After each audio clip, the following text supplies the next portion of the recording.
السلام علیکم ورحمۃ اللہ وبرکاتہ۔ الحمد للہ رب العالمین، والصلاة والسلام علی اشرف الانبیاء والمرسلین، وعلی نبینا محمد صلی اللہ علیہ وسلم، وعلی آلہ وصحبہ اجمعین ومن تبعہم بإحسان الی یوم الدین، اما بعد۔ عن جابر بن عبد اللہ رضی اللہ تعالی عنہ قال سمعت النبی صلی اللہ علیہ وسلم یقول افضل الذکر لا الہ الا اللہ وافضل الدعاء الحمد للہ۔ معزز حضرات، یہ جو حدیث آپ کے سامنے ابھی ذکر کی گئی سنن ترمذی کی روایت ہے۔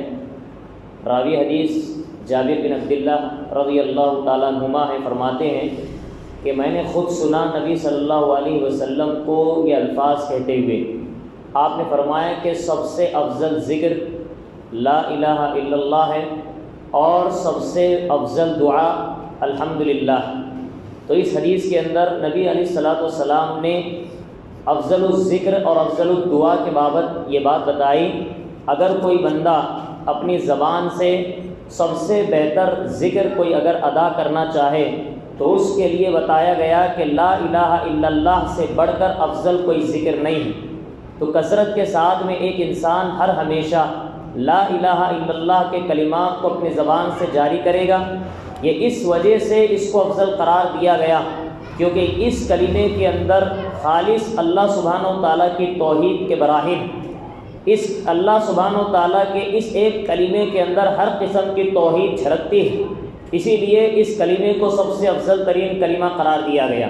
اور اگر ان ایام کے بالکل اختتام پر اگر کوئی بندہ آخر میں ہی صحیح لیکن اللہ سبحانہ و تعالیٰ کے پاس اجر عظیم کا مستحق اگر ہونا چاہتا ہے، ایسے انسان کے لیے ضروری کہ زیادہ سے زیادہ ان الفاظ کی پابندی کرے، کثرت کے ساتھ میں لا الہ الا اللہ کا اہتمام کرے۔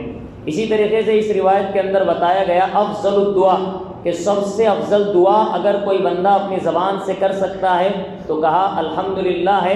اللہ سبحانہ و تعالیٰ کی تعریف بیان کرنا یہ خود ایک دعا ہے جو ایک بندہ اللہ تعالیٰ سے ہر ہمیشہ مانگتا ہے، اللہ تعالیٰ کے ہر ہمیشہ زبان سے تعریف کرتا ہے۔ تو الحمدللہ یہ ایک ایسا کلمہ ہے، ہر ہمیشہ ہر گوشے میں ہر حالت میں ایک بندے کو اللہ تعالیٰ کی تعریف، ثنا اور اللہ تعالیٰ کا شکر ادا کرتے رہنا ضروری ہے۔ اسی طریقے سے موقع ہے، مناسبت ہے، ایک روایت جو بتائی نبی علیہ الصلوۃ والسلام نے کہا کہ افضل الدعاء، اس روایت کے اندر آپ نے کیا کہا؟ سب سے افضل دعا الحمدللہ۔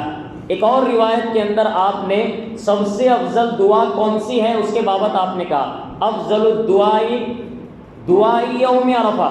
آپ نے کہا کہ سب سے افضل دعا اگر کوئی ہے وہ عرفے کے دن کی دعا ہے۔ اور عرفے کے دن کی کون سی دعا ہے؟ کثرت کے ساتھ عرفے والے دن کوئی بندہ اگر دعا کرنا چاہے، زبان سے کوئی کلمہ ادا کرنا چاہے، اس کے لیے بتایا نبی علیہ الصلوۃ والسلام نے وَخَيْرُ مَا قُلْتُ أَنَا وَالنَّبِيُّونَ مِن قَبْلِي، کہ میں نے اور مجھ سے پہلے جتنے انبیاء گزرے سارے کے سارے انبیاء نے عرفے کے دن ہو یا اپنی زندگی میں ہو یہ دعا باقاعدہ طور پر کری ہے، یہ الفاظ اپنے زبان سے ادا کیے۔ اللہ وحدہ لا شریک لہ لہ الملک ولہ الحمد وہو علی کل شیء قدیر۔ یہ جو کلمہ نبی علیہ الصلوۃ والسلام نے سکھلایا، کہا کہ یہ بھی کلمہ ایک ایسا ہے کہ جس کے اندر باقاعدہ طور پر اللہ سبحانہ و تعالیٰ کی تعریف ہے، اس کی ثنا ہے اور اللہ سبحانہ و تعالیٰ کی توحید بھی اس کے اندر ذکر ہے۔ اسی لیے اس کو سب سے افضل دعا عرفے کے دن پڑھی جانے والی دعاؤں کے اندر اس کو باقاعدہ شمار کیا گیا۔ تو انسان کے لیے ضروری ہے کہ جب بھی وہ ایسے دن کو پائے گا تو باقاعدہ طور پر اس کے اندر اس کی کثرت کے ساتھ اس کو اپنے زبان کے اندر زبانی ورد کرے گا، کلمات کو ادا کرتا رہے گا۔ سوال یہ ہے کہ یہ صرف حجاج کرام کے لیے خاص ہے کہ جو میدان عرفہ میں جا رہے ہیں وہی جانے والے لوگ میدان عرفہ میں اس کلمے کو پڑھیں گے، یا پوری دنیا کے اندر جتنے بھی لوگ ہیں وہ عرفے کے دن اس دعا کی پابندی کریں گے؟ بعض علماء کا یہ رجحان ہے، کہتے ہیں کہ احتمال یہ ہے اس کے اندر کہ یہ خاص حجاج کرام کے لیے ہے، لیکن صحیح مسئلہ یہ ہے، اس میں صحیح رائے راجح قول اس کے اندر یہ ہے کہ پوری دنیا کے اندر جو بھی لوگ بستے رہتے ہیں، جہاں کہیں پر بھی ہو، عام طور پہ عرفے کے دن میں یہ کلمے اپنی زبان سے وہ اپنے بستی میں اپنے گھر میں رہ کے ادا کر سکتے ہیں۔ تو یہ کلمے کی پابندی انسان کو کرنی چاہیے، لا الہ الا اللہ وحدہ لا شریک لہ لہ الملک و لہ الحمد وهو علی کل شیء قدیر۔ تو ایک روایت میں پتہ چلا الحمدللہ ان ایام کے اندر کثرت سے پڑھنا، اور خاص طور پہ عرفے کے دن اور ان 10 دنوں کے اندر میں یہ کثرت کے ساتھ یہ ذکر کر سکتے ہیں۔ اور اس کے اندر ایک بنیادی بات یہ معلوم چلی، کہا کہ ہر ہمیشہ انسان کو اللہ سبحانہ و تعالیٰ کی تعریف میں، ثنا میں اور اس کی دی ہوئی نعمتوں کی شکر گزاری میں ہر ہمیشہ رہنا اس کے لیے واجب ہے، اس کے لیے ضروری ہے۔ اب دیکھیے کوئی بھی حالت انسان کی آئے، خاص طور پہ مومن کی، تو مومن کا ہر لمحہ یا مومن کی ہر گھڑی اللہ سبحانہ و تعالیٰ کے حمد کے بغیر نہیں گزر سکتی۔ اللہ سبحانہ و تعالیٰ کی تعریف کیے بغیر ایک مومن انسان ہرگز نہیں رہ سکتا، جینا مشکل ہے اس کا۔ ایک روایت، نبی صلی اللہ علیہ وسلم اپنی ایک بیٹی کے پاس گئے تھے، بالکل وہ موت کی بالکل قریب پہنچ چکی تھی دہلیز پر، اور نزا کی حالت تھی۔ وہاں پر ایمن بالکل موجود تھی مجلس کے اندر۔ اب یہ بیٹی آپ کی نزا کی حالت میں ابھی روح قبض ہونے والی، اور ایسی صورت میں ایمن رضی اللہ تعالیٰ عنہ نے جب یہ منظر دیکھا چیخ پڑی، اور ایسے موقع پر مجلس کے لوگوں نے، صحابہ تھے، انہوں نے کہا کہ نبی صلی اللہ علیہ وسلم کی موجودگی میں تم چیخ رہی ہو، پکار رہی ہو؟ تو ایمن نے کہا میں اللہ کے نبی صلی اللہ علیہ وسلم کو دیکھ رہی ہوں کہ اللہ کے نبی کے آنکھوں سے بھی آنسو ابھی جاری۔ تو نبی علیہ السلام نے سوال کیا ایمن نے، آپ کے آنکھوں سے بھی آنسو جاری ہیں تو میں چیخ پڑی تو اس میں کون سا بڑا واویلا ہے؟ تو نبی علیہ السلام نے فرمایا، کہا کہ ایمن میں رو نہیں رہا ہوں۔ کہا کہ پھر کر کیا رہے ہیں؟ کہا کہ یہ جو آنسو نکل رہے ہیں یہ رحمت کے آنسو ہیں۔ اگر کسی بندے کے دل کے اندر اگر رحم موجود ہے تو سامنے اگر دیکھ رہا ہے کوئی انسان دنیا سے جا رہا ہے تو ایسا انسان رحمت کے آنسو ضرور بہائے گا اس کے سامنے رہ کر کے۔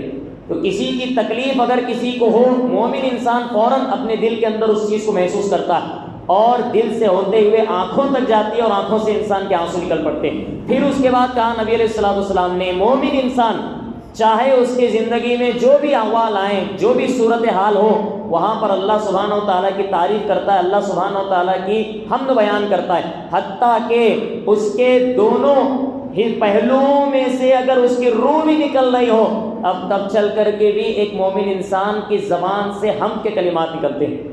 تو مطلب یہ ہے کہ انسان بالکل مرنے والا ہے، روح قبض ہونے والی ہے، وہاں پر بھی ایک مومن کی زبان سے الحمدللہ کے کلمات نکلتے ہیں۔ یہ جاں فضا کی ایک عالم ہے، اور عالم نزا کی حالت ہے، اس میں بھی حمد بیان کرتا ہے۔ تو یہ حمد ایک بہت بڑا جملہ ہے، سمجھے، بہت بڑی تعریف ہے اللہ سبحانہ و تعالیٰ کی۔ مرتے ہوئے بھی تعریف کریں گا، جیتے ہوئے بھی تعریف کریں گا۔ دنیا میں اگر اس کی کوئی چیز اس سے گم ہو گئی، کوئی چیز اس سے چھوٹ گئی، تب بھی اللہ سبحانہ و تعالیٰ کی بندہ تعریف کرے گا۔ نبی علیہ السلام نے فرمایا سبحان اللہ کہ اگر کسی ایک انسان سے اگر اس کی اللہ اولاد چھین لے، اولاد مر گئی، حال چھوٹا ہے، بچہ مر گیا، انتقال کر گیا، اور ایسی صورت میں کہا اگر کوئی بندے نے احتساب کی نیت سے، اللہ کے پاس اجر و ثواب حاصل کرنے کی نیت سے، اگر کوئی بندہ فوراً اسی موقع پر بچے کی جدائی پر کلمات، الفاظ جو زبان سے ادا کرتا ہے حمد کے، الحمدللہ، ایک مرتبہ اگر بندے نے کہہ دیا تو نبی علیہ السلام نے اس کے حق میں گواہی سنا دی، کہا کہ کل قیامت کے دن اس کا فیصلہ جب جنت کا کیا جائے گا، یہ بندہ جب جنت میں جائے گا وہاں جا کر کے اپنا ایک محل تیار پائے گا، اور اس گھر کا نام ہی، اس محل کا نام ہی اللہ سبحانہ و تعالیٰ بیت الحمد رکھتے ہیں۔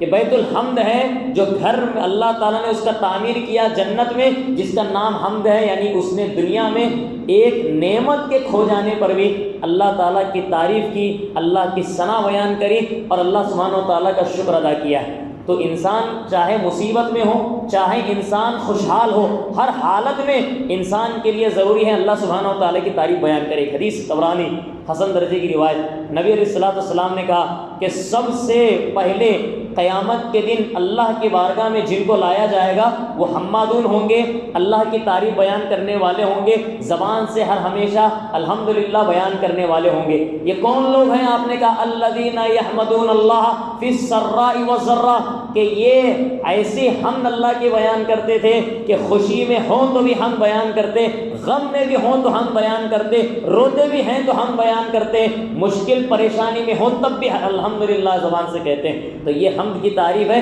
اب سمجھ میں آیا کہ اللہ کے نبی نے کیوں سب سے افضل دعا الحمدللہ کہا گیا، کیونکہ یہ ایک دعا بھی ہے، یہ ایک ذکر بھی ہے، یہ ایک نجات کا راستہ بھی ہے، اور ایسی صورت میں دنیا اور آخرت کمانے کی ایک جملہ بھی ہے جو ایک بندہ اپنے اللہ سے، اپنے رب سے مانگتا ہے۔ تو یہ بات ضرورت کی اس بات کی ہے کہ ایک بندہ جو ان افضل الایام سے گزر رہا ہے تو اس کے لیے ضروری ہے کہ جو سب سے افضل ذکر ہو سکتا ہے اس کی پابندی کرے، جو سب سے افضل دعا ہو سکتی ہے اس کی پابندی کرے۔ تو لا الہ الا اللہ کثرت سے پڑھنا ہے، الحمدللہ کثرت سے پڑھنا ہے، اور مکمل جو جملہ ہم نے درس کے دوران اگر کہیں ذکر افضل الدعا جو بندہ زبان سے ادا کرے گا عرفے والے دن، تو وہ جو دعا ہے اس کو سیکھ کر پڑھنا انسان کے لیے ضروری ہے۔ اللہ سے دعا ہے کہ اللہ سبحانہ وتعالیٰ ہم آپ کو ہر حال میں اللہ سبحانہ وتعالیٰ کی تعریف بیان کرنے والا، ہر حال میں اللہ سبحانہ وتعالیٰ کی شکر گزاری کرنے والا ہم سب کو بنائے۔ اللہ سبحانہ وتعالیٰ ان ایام سے خاطر خواہ صحیح معنی میں استفادہ کرنے، فائدہ حاصل کرنے، کثرت کے ساتھ اللہ کی عبادت کرنے کی اللہ ہم سب کو توفیق نصیب فرمائے، آمین۔ وصلی اللہ علیہ محمد وعلیہ وسلم۔ السلام علیکم و رحمۃ اللہ وبرکاتہ۔